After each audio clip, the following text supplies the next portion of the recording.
अगला उम्मीदवार इंटरव्यू कक्ष में आए। विभोर ने अपनी फाइल उठाई और इंटरव्यू कक्ष में प्रवेश कर गया। प्रवेश करने वाले को देखकर बोर्ड की चेयरपर्सन अनुराधा मैडम चौंक गई। हालांकि उन्होंने अपनी हैरानी को अन्य लोगों पर जाहिर नहीं होने दिया, पर उनकी नज़र आने वाले पर जड़ी रही। विभोर भी उस नज़र को भाप गया था, इसलिए वह असहज हो रहा था।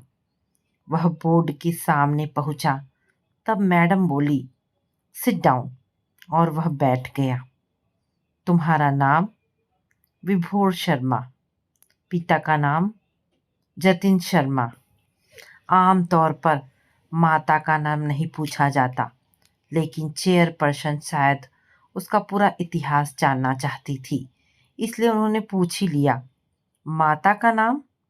जैसे छोटे बच्चे से टीचर पूछता है। अनुराधा। चेयरपर्सन की उत्सुकता बढ़ती जा रही थी, साथ ही उनके चेहरे की चमक भी बढ़ती जा रही थी। बाकी लोग सवाल जवाब को सुन रहे थे, चुप थे। तुम्हारे पापा क्या करते हैं? जी, मेरे पापा मेरे जन्म से पहले ही माँ को छोड़कर चले गए। क्या कोई अपनी गर्भवती पत्नी को छोड़कर जाता है? मेरे पापा और माँ लिव इन रिलेशन में थे। माँ के अनुसार वे जल्द ही शादी करने जा रहे थे। पर यह बात बताते समय क्या तुम्हारे मन में ये विचार नहीं आया कि तुम्हारी नौकरी की उम्मीदों पर पानी फिर सकता है? क्योंकि अभी हमारा समाज इतना आधुनिक नहीं हुआ है। जो सच है उसे छिपाने का क्या फ़ायदा? यदि बाद में पता चले तब वह शायद ज़्यादा नुकसानदायक हो सकता है। तुम बहुत अच्छा सोचते हो। वैसे तुमको इस पद का कोई अनुभव है? नहीं, अभी कहीं काम नहीं कर रहा हूँ। मैं कुछ ट्यूशन पढ़ा लेता हूँ। इंटरव्यू के बाद कहाँ जाओगे? सीधे घर? प्रश्न अजीब था, लेकिन सब चुप रहे। नहीं, पहले ट्यूशन पढ़ाने जाऊंगा। तुम कहाँ रहते हो? तुम्हारी माँ क्या करती है? यहाँ आश्रम में रहते हैं। माँ बीमार रहती है। ठीक है, अब तुम जा सकते हो। वो चौंक गया, क्योंकि उससे पहले के लोगों से पद से संबंधित प्रश्न पूछे गए थे और उससे जो प्रश्न किए गए थे उनका साक्षात्कार से कोई संबंध नहीं था। वह उठा और चल दिया। मैडम उससे जिस लहजे में बात कर रही थी, उससे उसे लगा था कि मैडम शायद और लोगों से भिन्न है, लेकिन उसकी आशाओं पर तुषारपात हो गया जब मैडम ने उसे जाने के लिए कह दिया। वह बाहर आया और जब घर चलने लगा तब चपरासी ने रोक दिया। अभी जाना नहीं है, इंटरव्यू का परिणाम सुनकर जाना। अभी थोड़ी देर में रिजल्ट आ जाएगा। वह रुक गया। विभोर का नंबर आने से पहले सब कुछ संस्था की परंपरा के अनुसार चल रहा था, लेकिन विभोर के इंटरव्यू कक्ष में प्रवेश करते ही सब बदल गया। इंटरव्यू के दौरान चुप रहने वाली चेयरपर्सन ने किसी और को बोलने का मौका ही नहीं दिया। अमूमन मैडम खुद रिजल्ट सुनाती थी, लेकिन आज ये जिम्मेदारी उन्होंने कॉलेज के प्रिंसिपल को सौंप दी। पहली बार कॉलेज डेमो के बाद चयन कर रहा था। 2 दिन बाद डेमो था। मैडम बाहर आईं और अपनी कार खुद ड्राइव कर ले गईं। उन्होंने ड्राइवर का भी इंतज़ार नहीं किया। मैडम कई बार आश्रम जा चुकी थी, लेकिन इस बार मकसद दूसरा था। कॉलेज से निकलकर मैडम ने अपनी कार को आश्रम की ओर मोड़ दिया। रास्ते में उन्होंने आश्रम के बच्चों के लिए गिफ्ट, फल आदि खरीद लिए। आश्रम पहुंचकर वे संचालक के कमरे में चली गई। संचालक से उन्होंने अनुराधा के बारे में पूछा। संचालक महोदय ने किसी के साथ उनको अनुराधा के पास भेज दिया। उसके कमरे में पहुंचकर वे झिझकी। आखिर क्या कहकर वे उनसे मिलेंगी? अंदर पहुंचकर उन्होंने देखा कि विभोर की माँ बिस्तर पर लेटी हुई थी। कमरा साफ सुथरा था। मैडम मुस्कुरा उठी। बिस्तर पर लेटी अनुराधा ने आने वाली मैडम को देखा और पूछा, मैंने आपको पहचाना नहीं। मैं शर्मा इंडस्ट्रीज की मालकिन अनुराधा। वे हंस पड़ी और बोली, आप तो मेरी हमनाम हो, पर आपको मुझसे क्या काम है? आपका बेटा मेरे कॉलेज में इंटरव्यू देने आया था। तो क्या आप इंटरव्यू देने वाले हर एक के घर जाती हैं? नहीं, आपके बेटे ने जिस प्रकार इंटरव्यू में अपने आप को प्रस्तुत किया, उसके बाद उस माँ से मिलने का मन किया जिसने इतने अच्छे संस्कार दिए। विभोर की माँ मुस्कुराकर बोली, आप उसकी कुछ ज़्यादा ही तारीफ कर रही हैं।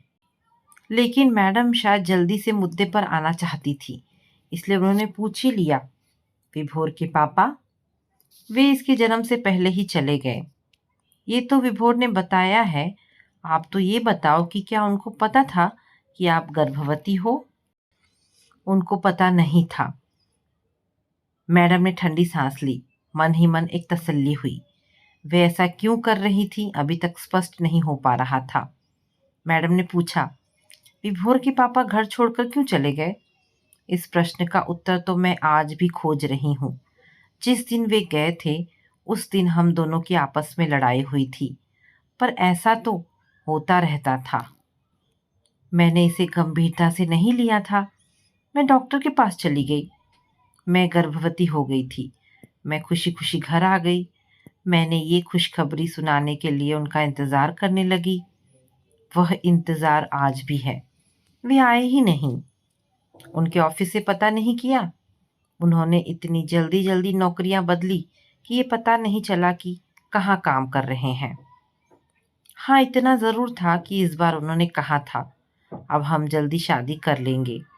यहाँ अपनी गाड़ी लंबे समय तक चलेगी। मैं बहुत खुश हो गई क्योंकि इन शब्दों का मुझे बहुत दिनों से इंतज़ार था। डॉक्टर की सूचना से मैं और खुश हो गई, परंतु शाम होते होते मेरी सारी खुशी काफुर हो गई। वे दोपहर का खाना खाने भी नहीं आए और आज तक नहीं आए। वातावरण गंभीर हो गया। कुछ देर वहां चुप्पी छा गई। फिर विभोर की माँ ने ही चुप्पी तोड़ी। जब उनको कुछ दिन से नहीं देखा तब लोगों में कानाफूसी शुरू हो गई।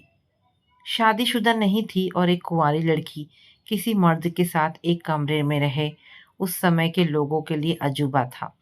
जब तक वे रहे तब तक लोग कुछ नहीं बोले, लेकिन उनके जाने के बाद लोगों की नज़रें बदल गई।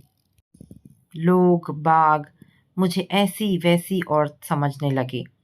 मेरा लोगों की नज़रों से बचना मुश्किल होने लगा। इधर मेरी कंपनी ने भी मुझे नौकरी से निकाल दिया। मुझे अपना ही बच्चा बोझ लगने लगा। कभी कभी मुझे अपने बच्चे पर रोना आने लगता। तब मेरी एक सहकर्मी काम आई। उसकी सहायता से मैं वहाँ से बहुत दूर आ गई। वहाँ मुझे शांति मिली क्योंकि मेरी सहकर्मी ने उनको सब कुछ बता दिया था, इसलिए कोई गंदी नज़रों से देखने वाला नहीं था। परंतु मुझे अपने बच्चे की चिंता थी, इसलिए मुझे लगा इस बच्चे को दुनिया में आना ही नहीं चाहिए। लेकिन जब आश्रम के संचालक जी को पता चला तब उन्होंने समझाया और कहा, हम यहाँ जीवन देने के लिए बैठे हैं, लेने के लिए नहीं। क्या पता यह बच्चा ही तुमको तुम्हारे पति से मिला दे। आश्रम वालों ने हर कदम पर मेरा साथ दिया। मैं आपसे ये सब क्यों कह रही हूँ, मुझे आप अपनी सी लगी शायद। अनुराधा मैडम मन ही मन बुदबुदाई, अपनी? पर अगर सच पता चल जाए तो शायद वे उससे घृणा करने लगे। मैडम को अब वहाँ बैठना भारी लगा, इसलिए वे उठ गई, लेकिन फिर मिलने का वादा करके वहाँ से उठ करके वे आश्रम के संचालक के पास आकर बैठ गई। उनसे उनकी बीमारी का पता चला। ये भी पता चला कि उनको इस आश्रम में भेजा गया था कि यहाँ वे स्वास्थ्य लाभ कर सके। उन्होंने ही बताया, इनकी इच्छा शक्ति बहुत मजबूत है। कहती हैं कि मैं तब तक नहीं मरूंगी जब तक अपने बेटे को उसके बाप को सौंप ना दूं। डॉक्टर भी हैरान हैं। मैडम वापस घर आ गईं, जहाँ फाइलें उनका इंतज़ार कर रही थीं। उनका समय निकल गया। रात को 10 बजे के करीब उनके पति देव जतिन शर्मा घर आ गए। खाना खा पीकर जब दोनों सोने जा रहे थे तब अनुराधा बोली, तुम्हारा बेटा बिल्कुल तुम पर गया है। मेरा बेटा? क्यों मजाक कर रही हो? संतान के लिए हम दोनों तड़प रहे हैं। मैं मजाक नहीं कर रही हूँ। आज कॉलेज में इंटरव्यू थे, वह भी आया था। जब वह इंटरव्यू के लिए आया, उसे देखकर लगा कि तुम आ गए। वो बिल्कुल आपकी तरह था। उसको चश्मा लगा था, तुम्हारा नहीं लगा है। वह तो अच्छा था कि बोर्ड के अन्य सदस्यों ने आपको नहीं देखा हुआ था, वरना वे मुझसे भी ज़्यादा हैरान होते। मैं अभी भी नहीं समझा। तुम्हारी लिव इन रिलेशन की प्रेमिका अनुराधा मिल गई है। वह उस समय गर्भवती थी, पर उसने मुझे तो कभी नहीं बताया। उसे भी नहीं पता था। आपसे झगड़े के बाद वह अस्पताल गई थी, तब उसे पता चला। वो बहुत खुश थी।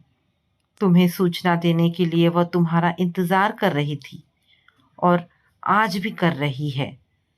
तुम ये सब कैसे जानती हो? मैं उससे मिली हूँ। वह इसी शहर में है।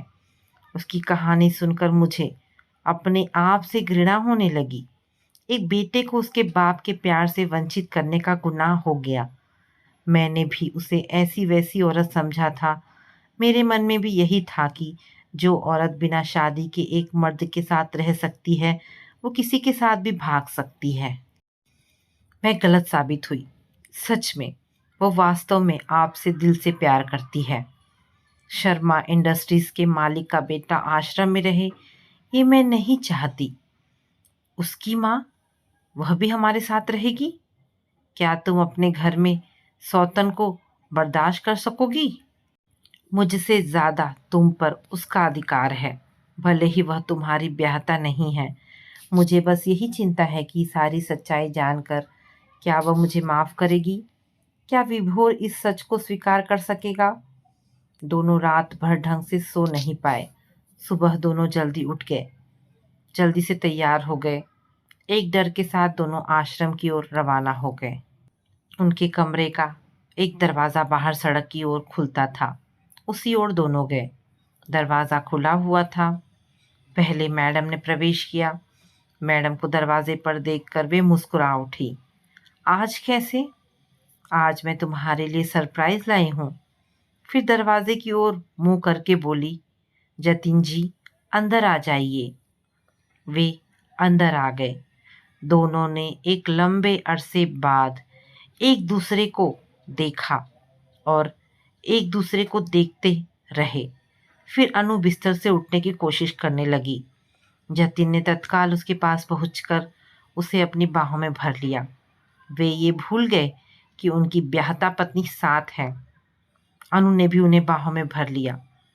अनुराधा मैडम कुछ देर तक शांत रहीं, फिर अपनी उपस्थिति दर्शाने के लिए खांसी।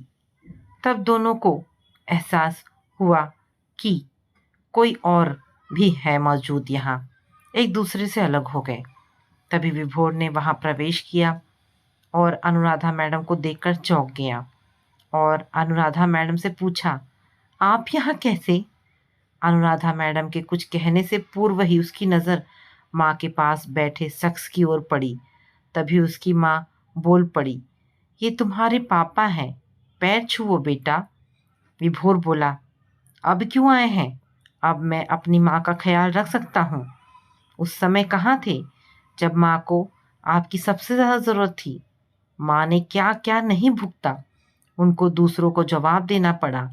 आपको अंदाज़ा भी नहीं होगा। वो आगे भी कुछ कहता, तभी अनुराधा मैडम बोल पड़ी, तुम्हारे पापा का कोई दोष नहीं है।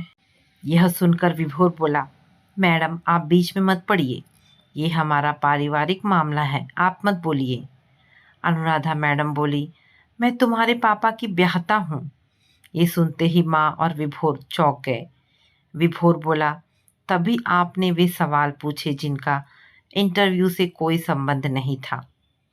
तुमको देखकर मैं चौंक गई थी, पर मुझे खुशी भी हुई थी, लेकिन मैं चाहती थी कि पहले अपनी शंकाओं का समाधान कर लूं।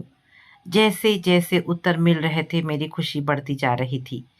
बस मेरी एक ही चिंता थी कि क्या तुम्हारे पापा को पता था कि तुम्हारी माँ गर्भवती थी? इसलिए मैंने तुमसे पूछा था कि इंटरव्यू के बाद कहाँ जाओगी, क्योंकि मैं तुम्हारी माँ से अकेले में मिलना चाहती थी। मैं तुम्हारी माँ से मिली भी थी और ये भी पता चल गया कि उस समय तक तुम्हारे पापा को ये बात पता नहीं थी। मुझे एक तरह से संतुष्टि हुई थी, एक और अपराध से बच गई थी। क्या पापा ने सारी बातें आपको बता दी थी? मैं विस्तार से बताती हूँ। उस दिन तुम्हारे पापा कुछ फाइलों पर मेरे पिताजी के दस्तखत लेने घर आए थे। तभी पिताजी को दिल का दौरा पड़ा। तुम्हारे पापा ने उस समय सब संभाल लिया था। डॉक्टरों ने उनको बाहर ले जाने के लिए कहा। मेरे पिताजी के साथ तुम्हारे पापा चले गए। उन्होंने तुम्हारे घर पर सूचित करने की जिम्मेदारी मुझ पर डाल दी। मैं अनु को सूचित करना भूल गई। पिताजी को वहीं करीब 15 दिन लग गए। सब सुन रहे थे और मैडम बता रही थी। अब मेरे पिताजी को मेरी और अपने बिजनेस की चिंता हुई। उनको सबसे विश्वसनीय तुम्हारे पापा जतिन लगे। जतिन ने अपने लिव इन रिलेशन के बारे में बता दिया। फिर भी मेरे पिताजी राजी थे। वे अपनी जिद पर अड़े रहे। जतिन को मेरे पिताजी ये बात बार बार कहते रहे कि वो तुम्हारी ब्याहता नहीं है। हो सकता है कि उसे कोई और मिल जाए। डॉक्टर ने कह दिया था कि पापा के लिए कोई भी सदमे वाली बात जानलेवा हो सकती है। तब मैंने तुम्हारे पापा को सुझाव दिया, क्यों ना हम दोनों नकली शादी कर लेते हैं, और हमारी शादी सादगी से बिना ताम झाम के हो गई। फिर पापा लग गए जतिन को बिजनेस की बारीकियां समझाने। उन्होंने सारा बिजनेस मेरे और जतिन के नाम कर दिया। पापा को यह सब समझने में 15 दिन लग गए। इस दौरान जतिन एक रोबोट की तरह कार्य कर रहे थे। उनको लग रहा था कि वे अपनी प्रेमिका अनु को धोखा दे रहे हैं। इस बीच मेरे पिताजी की मृत्यु हो गई। उनके अंतिम संस्कार और बाकी रस्मों में और 15 दिन लग गए। जब फुर्सत हुई तब जतिन ने मुझे याद दिलाया। मैं अपनी नकली शादी की बात को लगभग भूल ही गई थी। मैं जतिन को वास्तव में चाहने लगी थी, इसलिए जतिन की बात सुनकर मेरे पैरों के नीचे से जमीन खिसक गई। फिर भी मैं जतिन के साथ गई, परंतु वहां वे नहीं मिली। आसपास पूछा तब पता चला कि एक दिन एक जीप आई थी, उसमें बैठकर वे चली गई। कहाँ गई किसी से नहीं बताया। उनके ऑफिस भी गए, परंतु निराशा ही हाथ लगी। हमने खोजने की बहुत कोशिश की। जतिन ने मुझसे बोलना बंद कर दिया। बस वे सारे कार्य कर रहे थे, लेकिन धीरे धीरे समय ने घाव को भर दिया। लेकिन तुम्हारे पापा जतिन जी मुझसे मन से नहीं जुड़ पाए। मेरे अपराध की मुझे सजा मिली। मैं मां नहीं बन पाई। वातावरण गंभीर हो गया था। अनुराधा मैडम ने विभोर से पूछा, क्या अब भी तुम अपने पापा को दोषी मानते हो? हाँ, तुम ये कह सकते हो कि तुम्हारे पापा बच्चे थोड़े ही थे, परंतु तुम्हारे पापा के बारे में तुम्हारी माँ ज़्यादा जानती हैं। हाँ बेटा, मैडम सही बोल रही हैं। तुम्हारे पापा को अपने से ज़्यादा दूसरों के दुख परेशान करते हैं। वे बहुत संवेदनशील हैं। विभोर ने सॉरी कहते हुए पापा के पांव छू लिए। फिर अनुराधा मैडम से एक प्रश्न पूछे बिना न रह सका। आप बात को छिपा भी सकती थी। आपने यह सब क्यों किया? बेटा, मुझसे जो अपराध हो गया था उसका प्रायश्चित भी तो करना था। फिर बोली, आप लोग बातें करें, मैं चलती हूँ। कहते हुए अनुराधा मैडम चलने लगी। तब विभोर बोला, आप कहाँ चल दी? तुम्हारे परिवार का मसला है, इसलिए मैं यहाँ से जा रही हूँ। अब आप भी इस परिवार का हिस्सा हो माँ। क्या कहा तुमने मुझे? इस शब्द को सुनने के लिए कब से तरस रही थी। एक बार और कहो। विभोर ने अनुराधा मैडम के पैर छू लिए। अनुराधा मैडम ने उसे गले से लगा लिया। फिर अनुराधा मैडम ने विभोर से कहा, अपना जरूरी सामान ले लो, चलना है। कहाँ? घर। किस हैसियत से माँ? तुम एक करोड़पति बाप के बेटे हो और रहोगे, उसी हैसियत से चलोगे। लेकिन मेरी माँ, उसी हैसियत से क्योंकि वे एक करोड़पति की पत्नी हैं। लेकिन वे तो आप हैं। बेटे, मैंने सब इंतज़ाम कर दिया है। तुम्हारी माँ उसी अधिकार से चले। पर परवर कुछ नहीं बेटा, मेरी और तुम्हारे पापा की शादी असली ज़रूर थी, लेकिन वहाँ दिल नहीं मिले थे, इसलिए तुम्हारी माँ ही उनकी असली पत्नी रहेगी। मैं अलग हो जाऊंगी। नहीं, आप अलग क्यों होंगी? आप तो विभोर का ध्यान रखोगी। मैंने केवल इतना जीवन चाहा था कि मैं अपने बेटे को उसके बाप को सौंप दूं। फिर अनु अपने पति जतिन की ओर मुड़ी और बोली, आप अपने बेटे से खुश हैं ना? मैंने उसका अच्छा ख्याल रखा है ना? हाँ हाँ। उनके आगे बोलने से पूर्व अनुराधा ने कहा, अच्छा बोलो, आपके इलाज के लिए मैंने बड़े डॉक्टर से बात कर ली है। और फिर विभोर से पूछा, अब तो अपने घर चलोगे ना? तभी आश्रम के संचालक महोदय आए और बोले, मैडम, सब इंतजाम हो गया है। क्या इंतजाम? विभोर ने पूछा। तुम्हारे माँ पापा की शादी, तुमको और तुम्हारी माँ को उनका अधिकार दिलाने की। खैर, अनुराधा ने जो चाहा वही हुआ।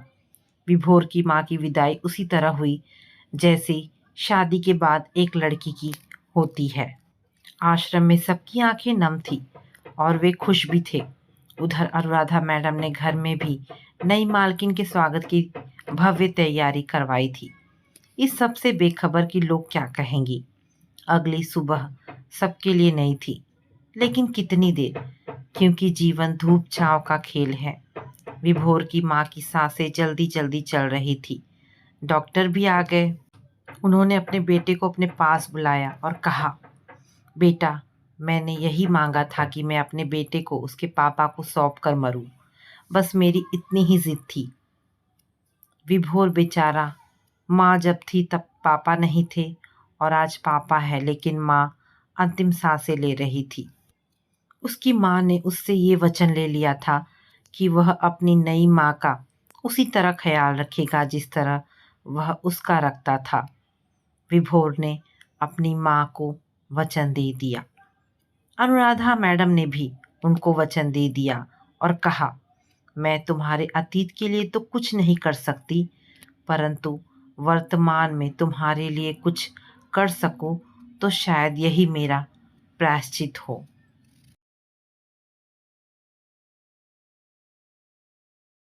सुबह शेविंग करते समय अचानक लाइट चली गई। गौरव ने जोर से आवाज देकर कहा, संध्या, लाइट चली गई, आना जरा। मोमबत्ती जलाकर रख दो, मैं शेविंग कर रहा हूँ। मैं बिट्टू का दूध गर्म कर रही हूँ, संध्या ने कहा। 1 मिनट में आती हूँ। तब तक गौरव आधी दाढ़ी बनाए ही भागे चले आए और गुस्से से बोले, कई दिनों से देख रहा हूँ कि तुम मेरी बातों को सुनकर भी अनसुना कर देती हो। खैर, उस समय तो संध्या ने गौरव को मोमबत्ती दे दी थी, लेकिन नाश्ता परोसते समय वह उससे बोली, आप तो ऐसे कभी न थे, बात बात पर गुस्सा करने लग जाते हो। मेरी मजबूरी भी तो समझो। सुबह से लेकर देर रात तक घर और बाहर के कामों में चक्कर घिन्नी की तरह घूमती रहती हूँ। रात होते होते तो मेरी कमर ही टूट जाती है। मैं क्या करूँ अब? गौरव ठंडी सांस लेते हुए बोले, टाइम पर ऑफिस नहीं पहुंचो तो बॉस की डांट सुननी पड़ती है। फिर थोड़ा रुककर बोले, लगता है इस बार इन्वर्टर लेना ही पड़ेगा। इन्वर्टर? संध्या ने मुंह बनाकर कहा, पता भी है कि उसकी प्राइस कितनी है? कम से कम 15 से 20 हजार रुपए तो लग ही जाएंगे। कोई लोन मिल रहा है क्या? लोन की बात मत करो, मेरा मजाक उड़ा रही हो।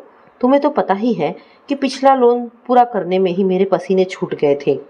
मैं तो सोच रहा था कि तुम अपने पापा से बात कर लो, उधार ही तो मांग रहा हूँ। क्या?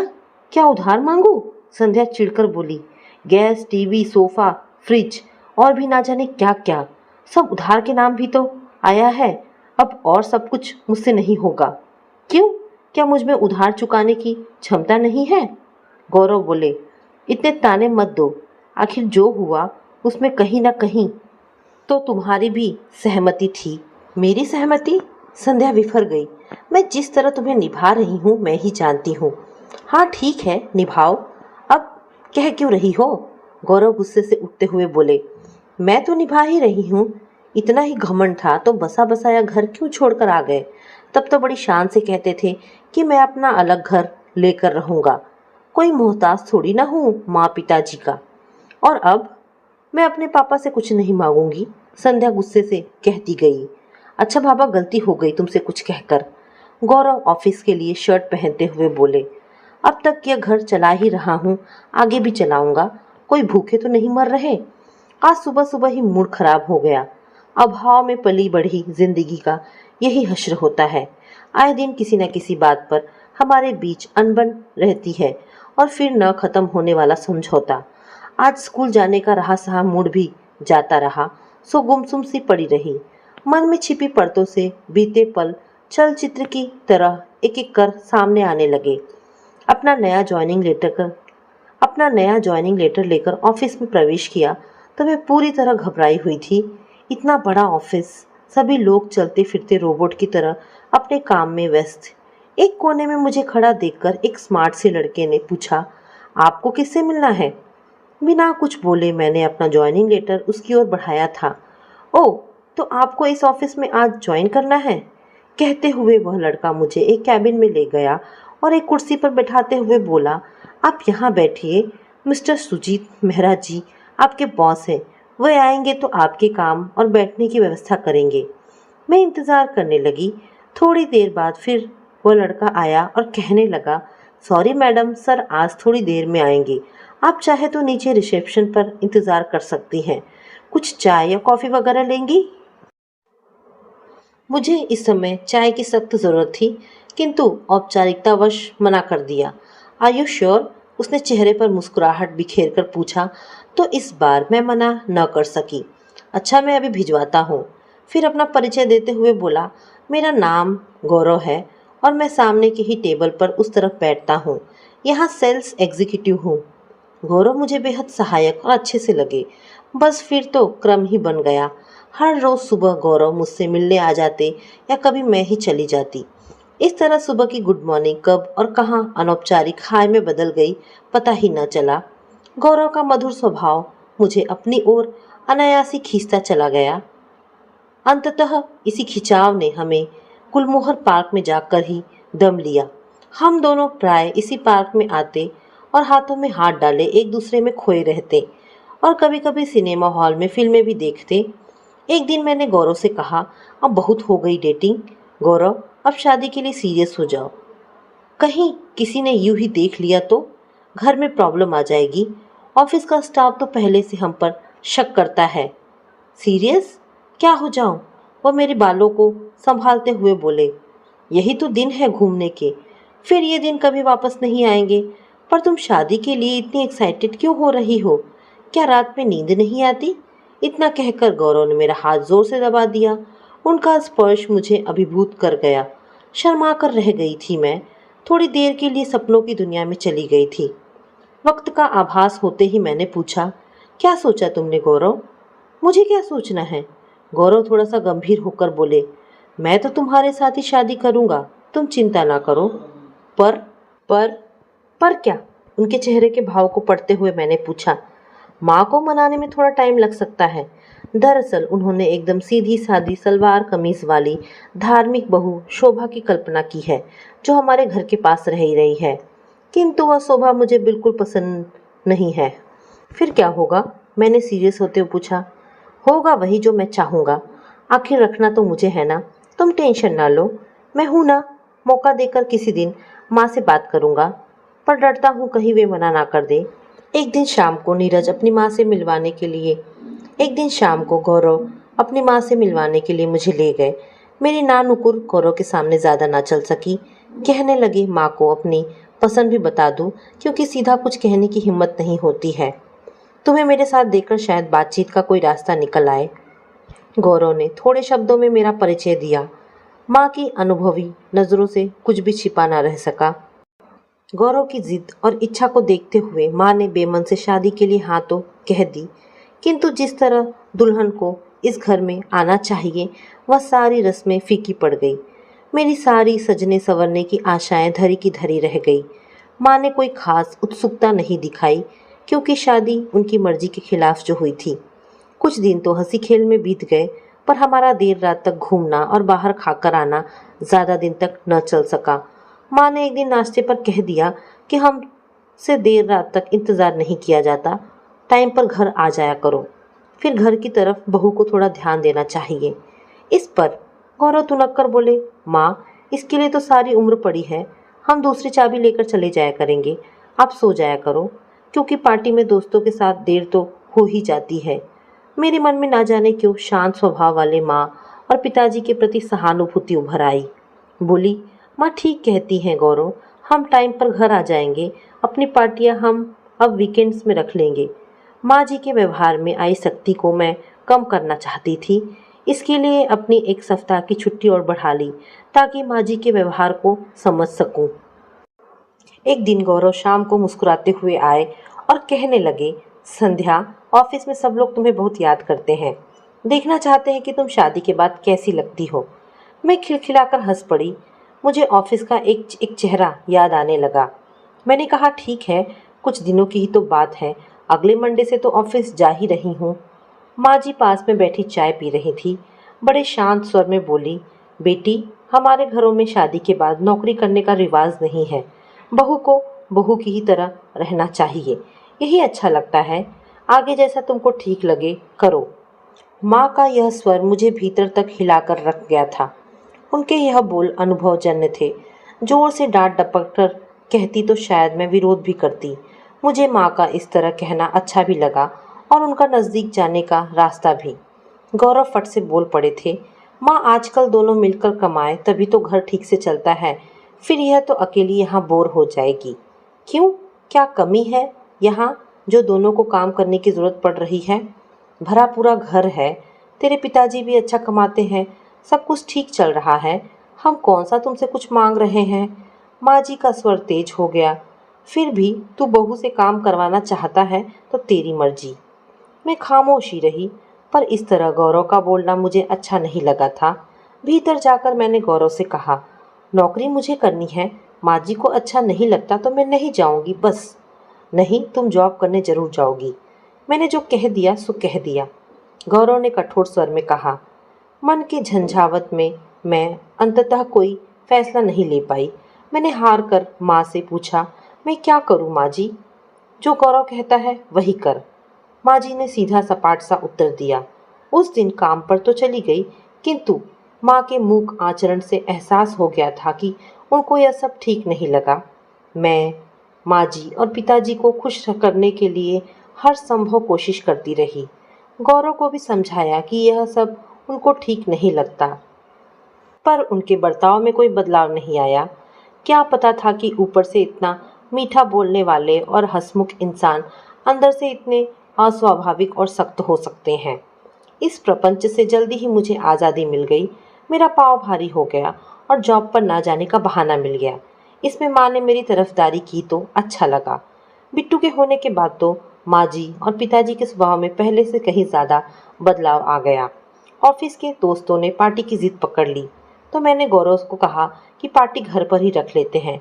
किसी होटल या रेस्टोरेंट में पार्टी करेंगे तो बहुत महंगा पड़ेगा।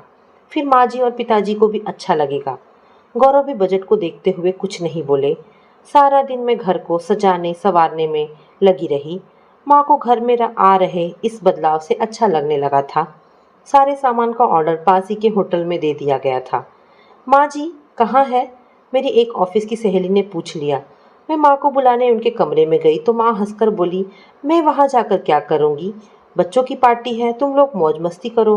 नहीं माँ जी, आप वहाँ ज़रूर चलो, बस मिलकर आ जाना, अच्छा लगता है। मैंने स्नेहवश माँ को कहा तो मेरा मन रखने के लिए उन्होंने कह दिया, अच्छा तुम चलो, मैं तैयार होकर आती हूँ। मैं बिट्टू को लेकर लिविंग रूम में आ गई। माँ पिताजी अभी ड्राइंग रूम में आए ही थे कि दरवाजे की घंटी बजी। पिताजी दरवाजे की तरफ जाने लगे तो मैंने गौरव को इशारा किया। पिताजी आप बैठिए, मैं जा रहा हूँ। रेस्टोरेंट से खाना मंगवाया है, वही होगा। अरे कोई बात नहीं, पिताजी बोले। नहीं पिताजी, गौरव थोड़ी तेज़ आवाज़ में बोले, इसे हाथ ना लगाना, इसमें नॉनवेज है। बाहर से दोस्तों के लिए मंगवाया है। नॉनवेज? माँ और पिताजी बिना किसी से मिले चुपचाप अपने कमरे में चले गए। मैं गौरव के साथ उनके पीछे पीछे कमरे तक गई तो देखा माँ जी माथा पकड़कर एक तरफ पसर कर बैठी कह रही थी, अब यही दिन देखना रह गया था। जिस घर में अंडा प्याज और लहसुन तक नहीं आया, आज नॉनवेज आ रहा है। माँ, हम लोग तो खाते नहीं, बस दोस्तों के लिए मंगवाया था। मैंने घर पर तो नहीं बनवाया, गौरव ने सफाई देते हुए कहा। मेरा चेहरा किसी आशंका से सफ़ेद पड़ गया था। तुम लोग भी खा लो, रोका किसने है? मैं क्या जानती नहीं कि तुम लोग बाहर जाकर क्या खाते हो? और अब यह घर पर भी? माँ सुबक पड़ी। मेरा सारा घर अशुद्ध कर दिया तूने। मैं अब इस घर में 1 मिनट भी नहीं रहूंगी। नहीं माँ, तुम क्यों जाओगी घर छोड़कर? हम ही चले जाते हैं। हमारी तो सारी खुशियाँ ही छीनी जा रही है। मैं ही अलग घर लेकर रह लेता हूँ। कहते हुए गौरव बाहर चले गए। सुबह नाश्ते के लिए बैठते ही गौरव ने कहा, माँ, कल रात के लिए मैं क्षमा चाहता हूँ, किंतु मैंने अलग रहने का निर्णय ले लिया है। गौरव, मैं चौंक कर बोली, आप क्या कह रहे हो? आपको पता भी है? तुम बीच में मत बोलो संध्या। वह एकाएक उत्तेजित और असंयत हो उठे। मैं सहम गई। वह बोलते रहे, अच्छा कमाता खाता हूँ, अलग रह सकता हूँ। अब यही एक रास्ता रह गया है। आपको हमारे देर से आने में परेशानी होती है। यह करो वह ना करो, कितने समझौते करने पड़ रहे हैं। मेरी अपनी कोई ज़िंदगी ही नहीं रही। ठीक है बेटा, जैसा तुमको अच्छा लगे करो। हमने तो अपना जीवन जैसे तैसे काट लिया, किंतु इस घर के नियमों को तोड़ा नहीं जा सकता। मन के संस्कार हमें संयत रखते हैं। दुख है तुम में ठीक से वह संस्कार नहीं पड़ सके। तुम चाहते हो कि तुम्हारे मिलने जुलने वाले यहाँ आए, हुड़दंग मचाए, खुलकर शराब पिए और जुआ खेले, इस घर को मौज मस्ती का अड्डा बनाए। पिताजी पहली बार तेज आवाज में अपने मन की भड़ास निकाल रहे थे। कहते कहते पिताजी की आंखें भर आई। मेरे बहुत समझाने के बाद भी गौरव ने अलग घर लेकर ही दम लिया। 2-3 महीने तक तो घर को व्यवस्थित करने में लग गए, पर जब घर का बजट हिलने लगा तो पास के स्कूल में मुझे भी जॉब करनी पड़ी। बिट्टू की आया और डे केयर के खर्चे बढ़ गए। असुविधाएं, कमी और आधी अधूरी आशाओं के सामने प्यार ने दम तोड़ दिया था। कभी सोचा भी ना था कि मुझ पर दुनिया की जिम्मेदारियां पड़ेगी। बिट्टू के किसी बात पर मचलते ही मैं अतीत से वर्तमान में आ गई। एक दिन सुबह कपड़े धोते धोते पानी आना बंद हो गया। मैंने उठकर गौरव से कहा कि घर के सामने के हैंडपंप से पानी ला दो। सॉरी, यह मुझसे नहीं होगा। उन्होंने साफ मना कर दिया। तो फिर वॉशिंग मशीन ला दो, कुछ काम तो इजी हो जाएगा, मैंने उठते हुए कहा। मैं कहाँ से ला दूँ? बड़बड़ाते हुए गौरव बोले, तुम भी तो कमाती हो, खुद ही खरीद लो। मेरी सैलरी क्या तुमसे छिपी है? सब कुछ तो तुम्हारे सामने है। जितना कमाती हूँ उसका आधा तो डे केयर और आया में चला जाता है। आने जाने और खुद का खर्च निकालकर बड़ी मुश्किल से 1000-2000 भी नहीं बच पाता। कमाल है, गौरव नरम होते हुए बोले। तो फिर यह सब पहले माँ के घर पर कैसे चलता था? वहाँ काम करने वाली आया थी, पिताजी का सहारा था, कोई किराया भी नहीं देना था, और उन सबसे ऊपर माँ जी की सुलझी हुई नज़र। वह घर जो सुचारू रूप से चल रहा था, उसके पीछे सार्थक श्रम और निस्वार्थ समर्पण था। पर यह सब तुम्हारे समझ में नहीं आएगा, क्योंकि सहज से प्राप्त हुई वस्तु का कोई मोल नहीं होता। मैंने झट से बाल्टी उठाई और पानी लेने चली गई। पानी लेकर वापस आई तो गौरव वहीं गुमसुम बैठे थे। उनके चेहरे के बदलते रंग को देखते हुए मैंने कहा, क्या सोचने लगे? चलो माँ से मिलाते हैं। उनकी आंखें नम हो गई। अभाव में पली बड़ी जिंदगी ने वे सारे सुख भुला दिए जिनके लिए गौरव ने घर छोड़ा था। नॉनवेज तो छोड़ो, उनका दोस्तों के साथ आना जाना भी कम होता गया। माँ जी कभी कभी मिलने चली आती और शाम तक लौट जाती। बस बटी हुई जिंदगी जी रही थी मैं। एक दिन पिताजी का फोन आया। बोले, 2 दिन के लिए तुम्हारे दुबई वाले अंकल आए हैं, खाना रखा है तुम्हारी माँ ने, ठीक समय से पहुंच जाना। ठीक है पिताजी, मैं पूरी कोशिश करूंगी, मैंने औपचारिकतावश कह दिया। कोशिश? वे थोड़ा रुककर बोले, क्यों, कहीं जाना है क्या? नहीं पिताजी, मैं सुबक पड़ी। मेरे सारे शब्द बर्फ बनकर गले में अटक गए। मैंने आंसू पोंछकर कहा, हफ्ते भर से इनकी तबीयत ठीक नहीं है, दस्त और उल्टियां लगी हुई हैं, डॉक्टर की दवा से भी आराम नहीं आया। अरे, तो हमें फोन क्यों नहीं किया? मना किया था इन्होंने, मैं बोली। नालायक, पिताजी भारी भरकम आवाज में बोले। चिंता ना करो, मैं अभी आता हूँ। थोड़ी देर में माँ और पिताजी भी पहुंच गए। गौरव एक तरफ सिमट कर पड़े हुए थे। माँ को देखते ही उनकी रुलाई फूट पड़ी। बेटे के सिर पर प्यार से हाथ फेरते हुए कहा, अरे किसी से कहलवा दिया होता, देख तो क्या हालत बना रखी है, थोड़ा सा भी उल्टा सीधा खा लेता है तो हजम नहीं होता। पिताजी भी पास ही बैठे रहे। मैं चाय बनाकर ले आई। माँ जी बोली, चल घर चल, अब बहुत हो चुका, अब तेरी एक ना सुनूंगी। परीक्षा की घड़ियां तो जीवन में आती ही रहती है, चंचल मन इधर उधर भटक ही जाता है।